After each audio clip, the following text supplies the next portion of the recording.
Chapter 20 ભારતની સામાજિક સમસ્યાઓ અને પડકારો. ભારત એક વિશાળ વસ્તી અને વિશ્વની સૌથી મોટી લોકશાહી ધરાવતો દેશ છે. કારણ વિશ્વમાં સૌથી વધારે વસ્તી કયા દેશમાં? ચીનમાં. છતાં પણ ચીનમાં લોકશાહી નથી. ચીનમાં સામ્યવાદી પદ્ધતિ છે. એટલા માટે સૌથી મોટી લોકશાહી ભારતની ગણાય. જ્યાં વિવિધ ધર્મ, જાતિ, ભાષા, સંસ્કૃતિ ધરાવતા લોકો વસે છે. ભારતની સંસ્કૃતિ સમન્વયકારી અને સર્વધર્મ સંભાવ, દરેક ધર્મ સમાન છે એવી ભાવના રજૂ કરે છે. પરંપરાગત સમાજમાંથી આધુનિક સમાજ તરફ ગતિ કરતા ભારતીય સમાજમાં ઘણા પરિવર્તન આવ્યા. આ પરિવર્તનની સાથે સમાજમાં કેટલીક સમસ્યાનો ઉદ્ભવ પણ થયો અને જેમાં સામાજિક, આર્થિક, રાજકીય, સાંસ્કૃતિક આ દરેક ક્ષેત્રની સમસ્યા. પણ આ ચેપ્ટરમાં પહેલા બે સમસ્યા જે જ્ઞાતિવાદ અને સાંપ્રદાયિકતા છે. સાંપ્રદાયિકતા એટલે ધર્મના આધારે આપણે અંદરો અંદર ઝઘડવું, અને જ્ઞાતિવાદ એટલે કાસ્ટિઝમ, કાસ્ટના આધારે લડવું.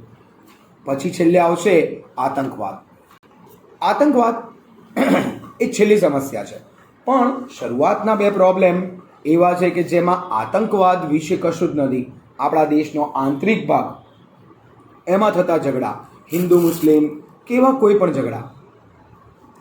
દેશને સ્વતંત્રતા આપવા વિવિધ ધર્મ, જાતિ, ભાષા ધરાવતા લોકોએ સહિયારો મતલબ સાથે પ્રયત્ન કર્યો અને જેમના પરિણામ સ્વરૂપે આપણને મહામૂલી આઝાદી મળી. સ્વાતંત્ર્ય આંદોલન દરમિયાન જોવા મળેલી સદભાવ, એકતા, સહિષ્ણુતા વગેરેમાં આઝાદી પછી ઓટ આવી. જાતિગત ઝઘડા, સાંપ્રદાયિક ઘર્ષણ, પ્રાદેશિક હિંસા, સખત મારામારી વગેરે જેવા દેશોમાં વગેરે વસ્તુ વધતી ગઈ અને આપણા દેશની શાંતિ અને વિકાસને અવરોધતા નકારાત્મક પરિબળ એ વધતા ગયા. નકારાત્મક મતલબ ખરાબ પરિબળો વધ્યા, જે દેશ માટે સામાજિક સદભાવ, બિન સાંપ્રદાયિકતા અને લોકશાહીના મૂલ્યો, રાષ્ટ્રીય એકતા એની સામે ગંભીર પડકાર છે, બહુ મોટો પડકાર છે. સાંપ્રદાયિકતા ધર્મ, શ્રદ્ધાનો અને આસ્થાનો વિષય છે. સાંપ્રદાયિકતા 3 માર્કનો પ્રશ્ન.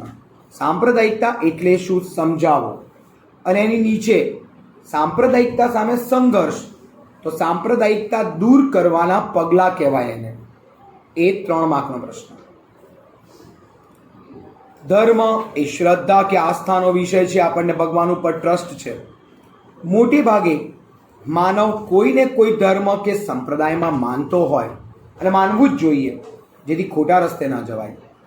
ભારત એક સાંપ્રદાયિક, બિન સાંપ્રદાયિક અને ધર્મનિરપેક્ષ દેશ છે. માટે જ સંકુચિત સાંપ્રદાયિકતાનું આચરણ એ બંધારણની વિરુદ્ધની ભાવના છે. જ્યારે કોઈ પણ ધાર્મિક જૂથ, સામુદાયિક જૂથ કોઈક કારણસર બીજા ધર્મ કે સંપ્રદાય, કોઈ અલગ રિલિજન એનો વિરોધ કરે ત્યારે સાંપ્રદાયિક તણાવ, સોશિયલ ટેન્શન ક્રિએટ થાય.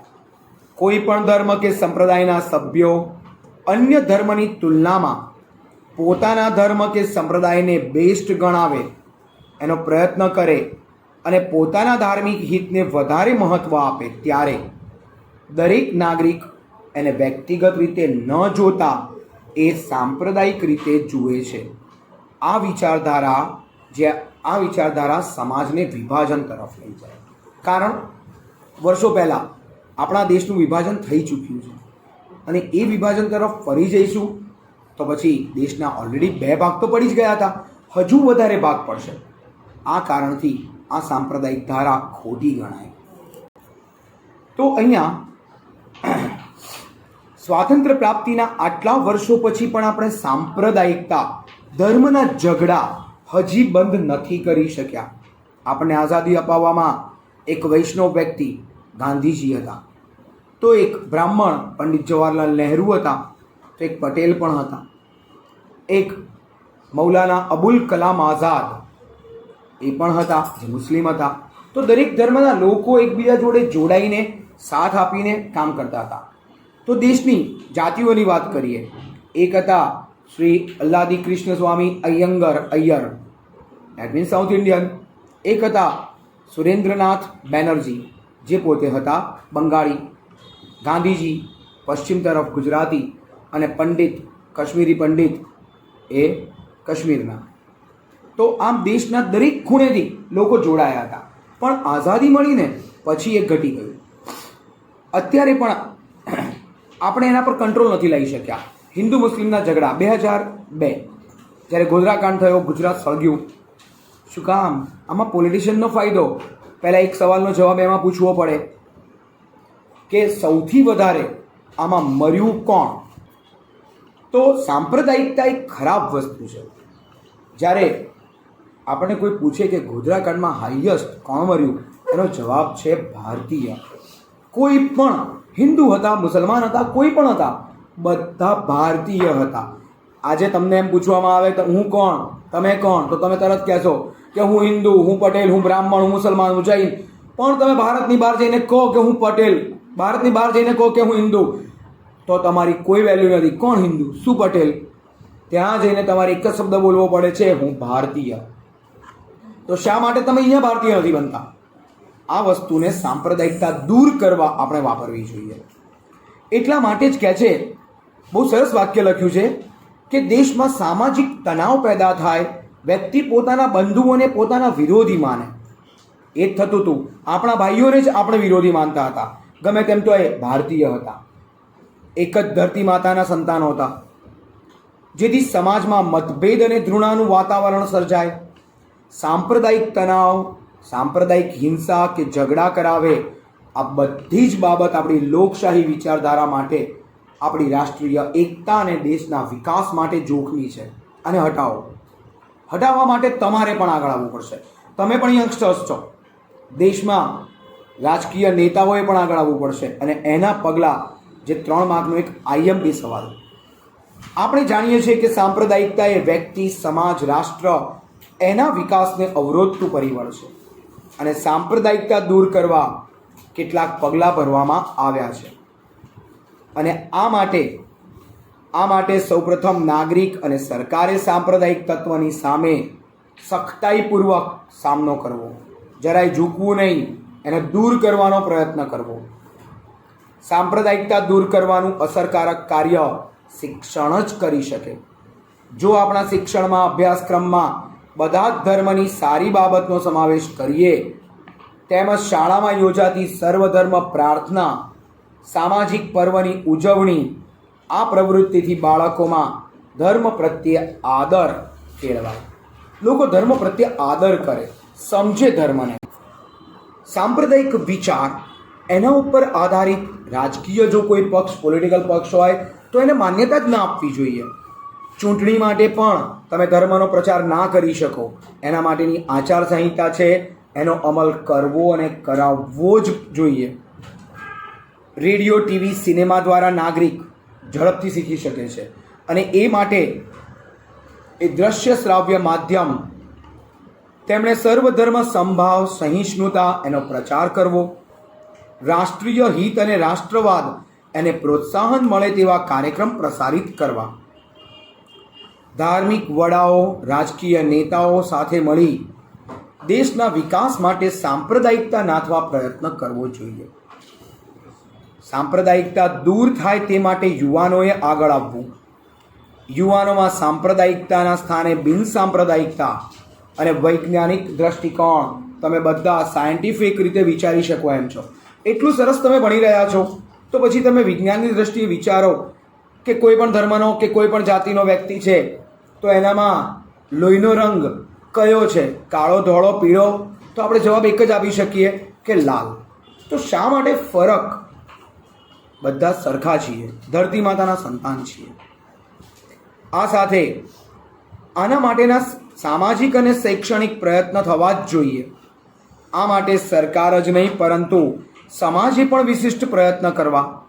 ધર્મ, જ્ઞાતિ, પ્રાંત, ભાષા, રાષ્ટ્રહિત, સમજો કે તમારા ધર્મ, તમારી જાતિ ખુદ તમારા કરતાં પણ ઉપર તમારા દેશનું હિત છે. હું કંઈ જ નથી, મારો દેશ પહેલાં.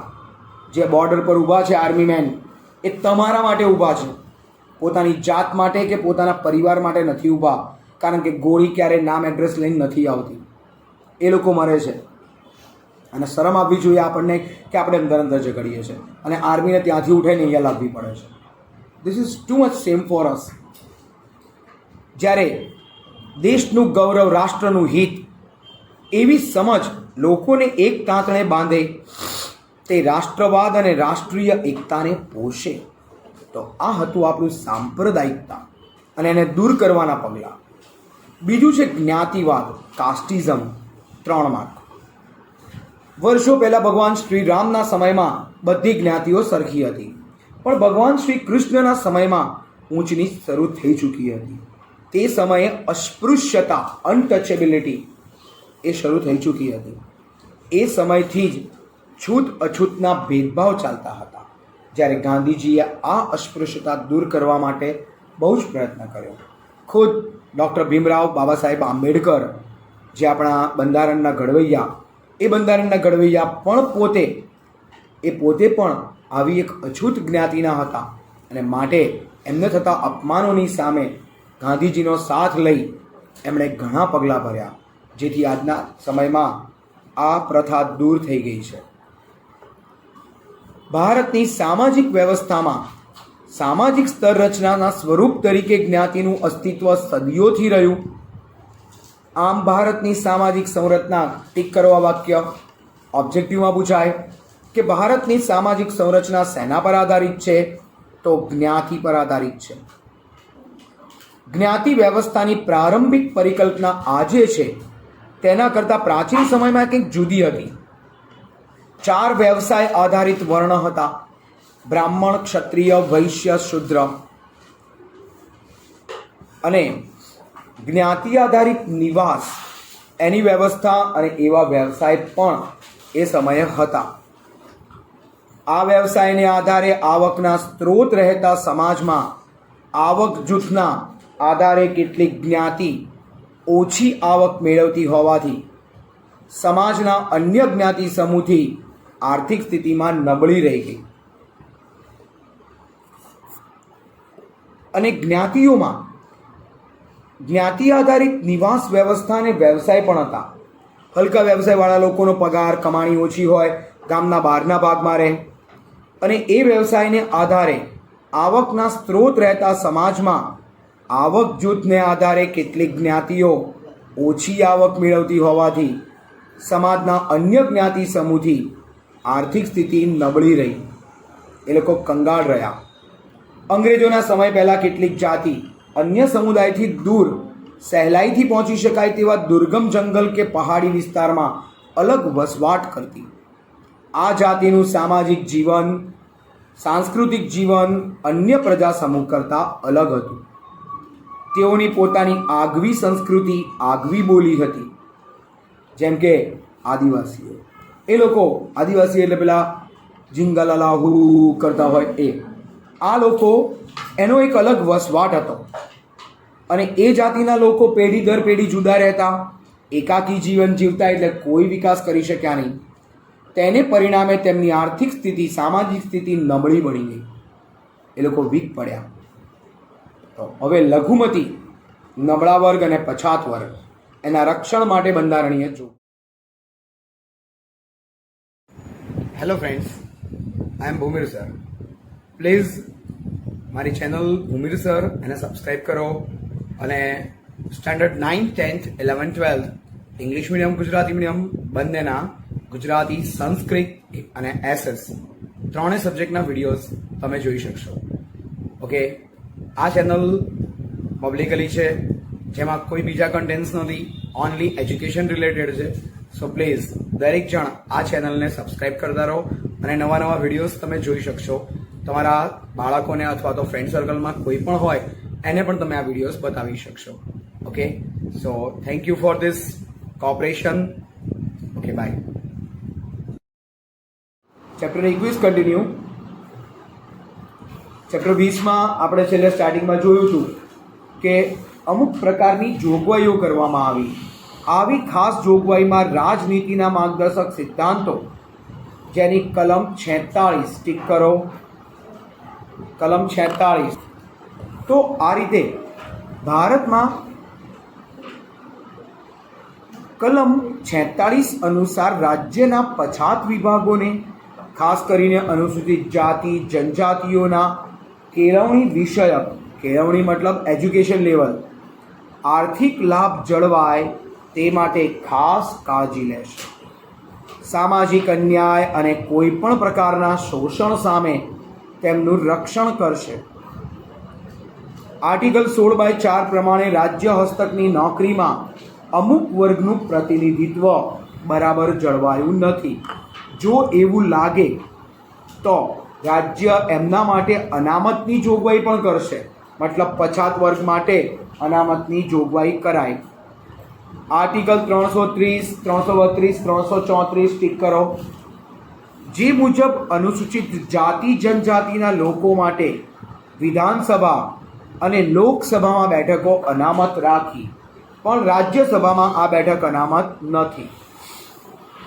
ગ્રામ પંચાયત નગરપાલિકામાં અનુસૂચિત જાતિ જનજાતિ જેના માટે કેટલીક બેઠકો અનામત રાખી છે. ગ્રામ પંચાયત નગરપાલિકામાં પણ અનુસૂચિત જાતિ જનજાતિ માટે કેટલીક બેઠક અનામત રાખી છે. આ ઉપરાંત જુદી જુદી પંચવર્ષીય યોજના હેઠળ છાત્રાલયની રચના કરી, શિષ્યવૃત્તિની યોજના કરી અને વિવિધ પ્રતિયોગ્યતા કસોટી અને તાલીમ માર્ગદર્શનના વર્ગ શરૂ કર્યા. શૈક્ષણિક વિકાસ માટે આશ્રમ શાળાનો મતલબ જે લોકો બાળકો ત્યાં જ રહે, ત્યાં જ શીખે ને ત્યાં જ ભણે એવી આશ્રમ શાળા શરૂ કરી.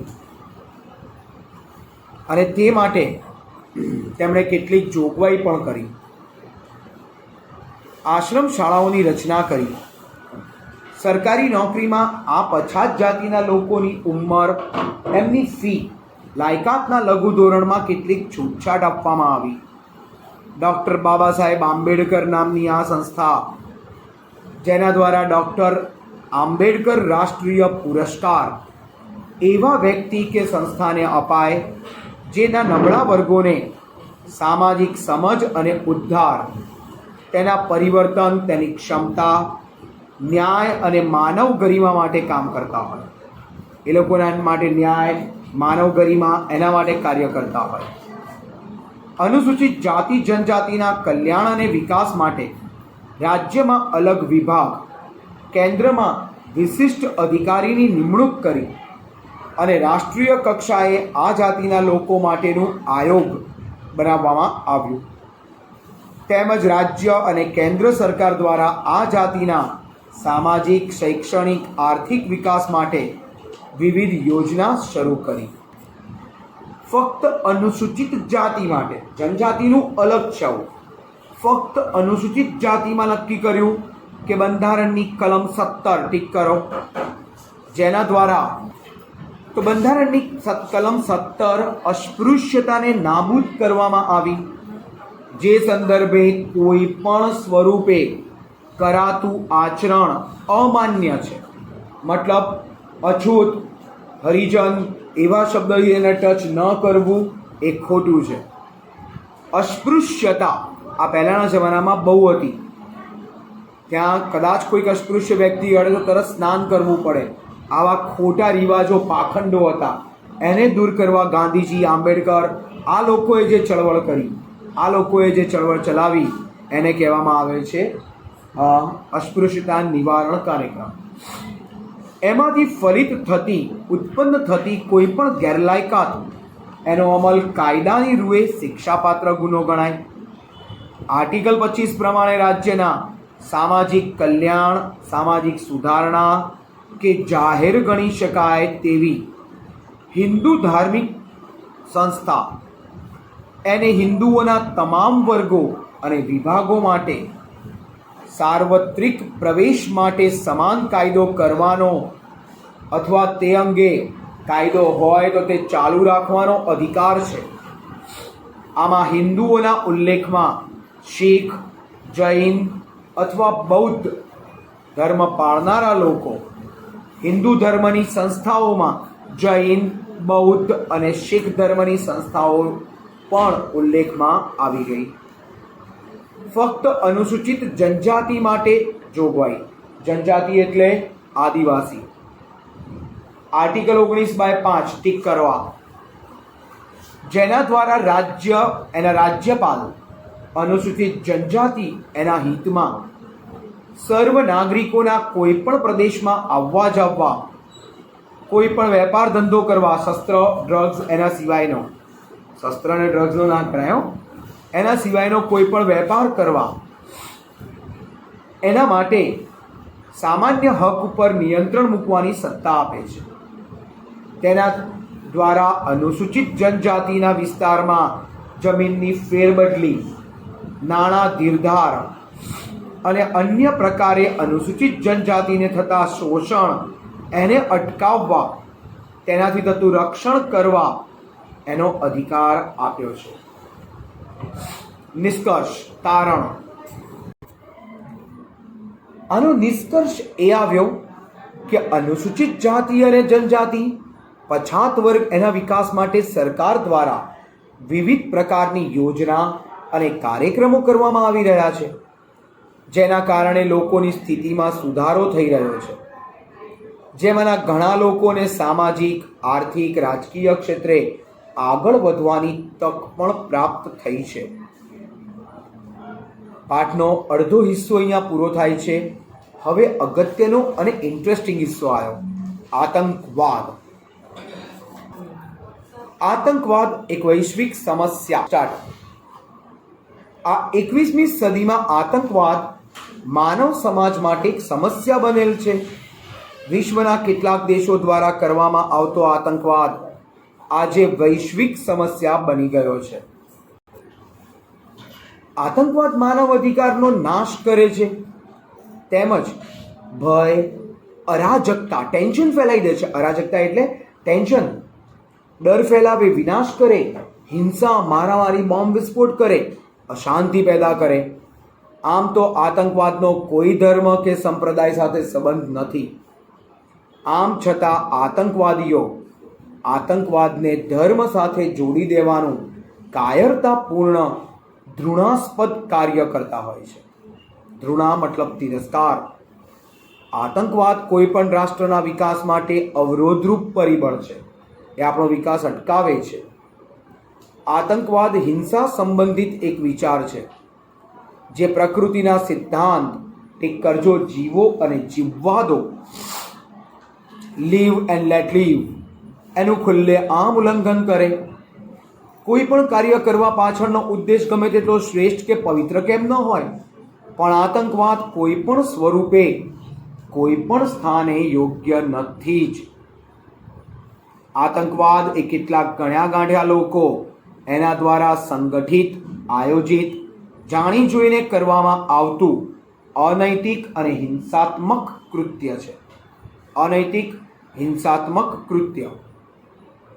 આતંકવાદ એ કેટલાક અમુક જ લોકો ખોટી રીતે લોકોને હેરાન કરવા, પરેશાન કરવા, માનવ જાતિનો નાશ કરવા, આવા વિચારો સાથે છે. ખરેખર એને કોઈ ધર્મ જ ના હોય. જો એવા કોઈ ધર્મ હોત તો પાકિસ્તાનમાં પણ પોતાના જ દેશમાં કોઈ હુમલો ના કરે. તો એવો હુમલો એ કર્યો હતો. પોતાના જ દેશની મિલિટરી સેનાની શાળામાં 132 નિર્દોષ બાળકોનો ભોગ લીધો હતો. આતંકવાદને જન્મ ભલે ઘણા એવું માનતા હોય કે પાકિસ્તાને આપ્યો છે, પણ એનો મૂળ જન્મ પાકિસ્તાનમાં નથી થયો. મૂળ જન્મ થયો છે આફ્રિકામાં. આફ્રિકાને ફ્રાન્સ એણે ગુલામ બનાવેલું. ફ્રાન્સની વિરુદ્ધમાં અલ્જીરિયા નામના દેશમાં અલ્જીરિયન સિક્રેટ આર્મી એવી 1954માં પહેલી સિક્રેટ આર્મી. જો કે એનો હેતુ માનવ સમાજને મારવાનો નહોતો. એનો હેતુ હતો ફ્રાન્સનો કોઈ બી વ્યક્તિ આખા દેશમાં કે આખા વિશ્વમાં ગમે ત્યાં મારે મારી નાખવાનો, બસ એને જ મારી નાખવાનો. ફ્રાન્સના લોકોથી સખત વિરોધાભાસ. એટલે એ લોકોએ આ પ્રવૃત્તિ સ્ટાર્ટ કરી, જે આગળ વધતા અમુક ઇસ્લામિક દેશો અને એ લોકો અલ્લાહનું નામ ખરાબ કરી રહ્યા છે.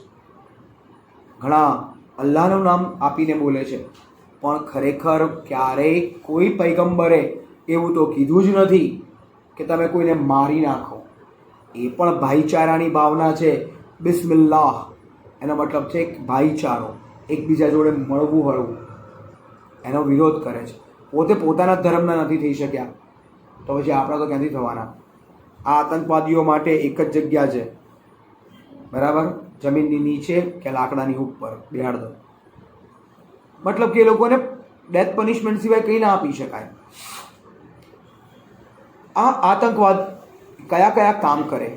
આત્મઘાતી હુમલા, પોતે જ બોમ્બ પહેરીને આવે ને બ્લાસ્ટ કરી દે, બોમ્બ ફેંકવા, હથિયાર સંતાડવા, તેનો ઉપયોગ કરવો, અપહરણ કરવું, વિમાન હાઈજેક કરવા, નાણાં પડાવવા, માદક દ્રવ્ય એટલે કે ડ્રગ્સ એની હેરાફેરી કરવી, આ બધી હિંસાત્મક પ્રવૃત્તિઓ આતંકવાદીઓ કરતા હોય છે. ભારતમાં બળવાખોરી અને આતંકવાદ આઈએમપી તફાવત છે. બળવાખોરી અને આતંકવાદ મોસ્ટ આઈએમપી તફાવત 2 માર્કમાં પૂછાય તો બંને બાજુ 2 મુદ્દા, 3 માર્કમાં પૂછાય તો બંને બાજુ 3 મુદ્દા, 4 માર્કમાં પૂછાય તો બંને બાજુ 4 મુદ્દા. પ્રાર્થના કરવાની કે 4 માર્કમાં પૂછાય, પણ હજુ સુધી ક્યારે 2 માર્કથી વધારે પૂછાયો નથી. બળવાખોરી જે તે રાષ્ટ્રની સમસ્યા છે તો આતંકવાદ આખા વિશ્વની સમસ્યા છે. બળવાખોરી પોતાની સરકારની વિરુદ્ધમાં એક જ પ્રાદેશિક ફલક, એક જ વિસ્તાર પૂરતી જ સીમિત હોય. બળવાખોરી ભાઈ છે છત્તીસગઢમાં છે, બંગાળમાં છે નક્સલવાદી, તો એ ખાલી બંગાળ કે એની આજુબાજુના વિસ્તાર પૂરતી જ, ગુજરાતમાં નથી.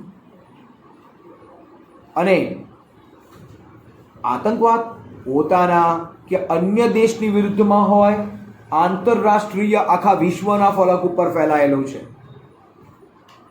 બળવાખોરીમાં સ્થાનિક લોકોના સપોર્ટ સહકારથી જ ચાલે, જ્યારે આતંકવાદ એને સ્થાનિક લોકોનો સપોર્ટ મળે પણ ખરો, ન પણ મળે. બળવાખોરીથી પ્રભાવિત રાજ્ય કે પ્રદેશ એનો વિકાસ અટકી જાય, જ્યારે આતંકવાદ પ્રભાવિત રાષ્ટ્રનો વિકાસ અટકી જાય. આતંકવાદથી પ્રભાવિત રાષ્ટ્ર દેશોનો વિકાસ અટકે. આમ જોઈએ તો બળવાખોરી સ્થાનિક અસંતોષ, સરકારે કરેલા પગલાં કે કાર્યોના અસંતોષમાંથી જન્મે. આતંકવાદને એવું કોઈ બંધન નથી. આજે ભારત આંતરિક બળવાખોરી અને આતંકવાદ એની સામે લડી રહ્યું છે. 2 માર્કનું આવ્યો ટોપિક આઈએમપી નક્સલવાદી આંદોલન. ચીનમાં થયેલી ઉગ્ર ક્રાંતિ જેમાંથી પ્રેરણા લઈ માઓ ત્સે તુંગ જેના નેતૃત્વ નીચે ચીનમાં ક્રાંતિ થઈ. નક્સલવાદી આંદોલન ભારતમાં સૌપ્રથમ ઈસવીસન 1967માં પશ્ચિમ બંગાળમાં શરૂ થયું. આ ઉગ્રવાદી વિચારધારા પશ્ચિમ બંગાળના નક્સલબારી ટિક્કરો નક્સલબારી નામના વિસ્તારમાં સ્ટાર્ટ થઈ, એટલા માટે એને નક્સલવાદ એવું નામ આપ્યું. એનું નામ એટલે જ નક્સલવાદ આપ્યું. પશ્ચિમ બંગાળથી શરૂ થયેલ આ આંદોલન ઝારખંડ, બિહાર, આંધ્રપ્રદેશ, કેરળ, ઓડિશા, ત્રિપુરા અને મધ્યપ્રદેશના પહાડી જંગલ વિસ્તારોમાં ફેલાયું છે. આ લોકો કરે શું? આ લોકો પોતાની ત્યાંની સરકારના જે માણસો હોય, એની ઓફિસ હોય, એ બધાને લૂંટવાનું કામ કરે. સામાન્ય રીતે આવતા જતા નાગરિકોને પ્રમાણમાં થોડું ઓછું હેરાન કરે. ના કરે એવું નથી કહેતો, હા, એ પણ કરે, પણ નાગરિકોને પ્રમાણમાં ઓછું હેરાન કરે. તેમના માટે તેમણે 2 ગ્રુપ બનાવ્યા છે. પીપલ્સ વોર ગ્રુપ, પીપલ્સ એટલે પ્રજા, એની સામેનું યુદ્ધનું ગ્રુપ, અને માઓવાદી સામ્યવાદી કેન્દ્ર સંગઠન. હવે ઉત્તર પૂર્વની બળવાખોરી આમ તો આખી પૂછાતી નથી, છતાં ક્યારેક પૂછાય તો એના માટે તૈયાર કરવી પડે. 3 માર્ક લખો. ઉત્તર પૂર્વની આ બળવાખોરી સ્વતંત્રતા પ્રાપ્તિથી લઈ આજ દિન સુધી ઉત્તર પૂર્વમાં બળવાખોરી એક સ્થાયી સમસ્યા છે. અનેક જનજાતિ, વનાચ્છાદિત પહાડી વિસ્તાર, અલગ અલગ બળવાખોર સંગઠન વચ્ચેનો તાલમેલ, કેટલાક વિસ્તારની આંતરરાષ્ટ્રીય સીમા અને વિદેશી એજન્સીઓનો હસ્તક્ષેપ. આ કારણથી આ વિસ્તારમાં બળવાખોરી એની સમસ્યા જટિલ બની છે. Nagaland NSCN national socialist council of Nagaland, KNF Kuki national front, KNA Kuki national army મણિપુરનું છે.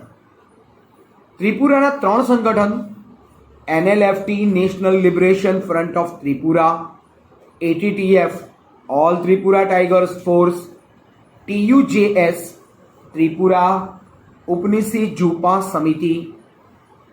અસમના 4 સંગઠન ઉલ્ફા સૌથી જૂનું અંગ્રેજોના સમયમાં શરૂ થયું હતું, હજુ ચાલુ છે. United liberation front of Assam, UMF United minority front, NDFB national democratic front of Bodoland, BLTF Bodoland liberation tiger force. આ જે બધા નામ છે એ બોક્સની બાજુમાં લખી દો. ઓબ્જેક્ટિવ જોડકા એના માટે કામનું. કયું સંગઠન કયા રાજ્યમાં છે એના જોડકા માટે કામનું. આ બળવાખોર સંગઠનો વચ્ચે અલગ રાજ્યની માગણી, આર્થિક હિત સ્થાપિત કરવા, ગેરકાયદેસર વસવાટ વગેરે પ્રશ્નોથી સંઘર્ષ થાય. તેના કારણે આર્થિક, સામાજિક, વહીવટી અને રાજકીય વ્યવસ્થા એને હાનિ પહોંચે છે. કાશ્મીરમાં આતંકવાદ 3 માર્ક. 15 ઓગસ્ટ 1947ના રોજ ભારત જ્યારે આઝાદ થયું, ભારત અને પાકિસ્તાન એવા 2 અલગ રાષ્ટ્ર બન્યા. આઝાદી બાદ પાકિસ્તાને કાશ્મીરના કેટલાક ભાગ ઉપર પોતાનો કબજો જમાવી રાખ્યો હતો. જમ્મુ કાશ્મીર ભારતનું અભિન્ન અંગ હોવા છતાં પાકિસ્તાન અવારનવાર તે મેળવવા પ્રયત્ન કરે છે.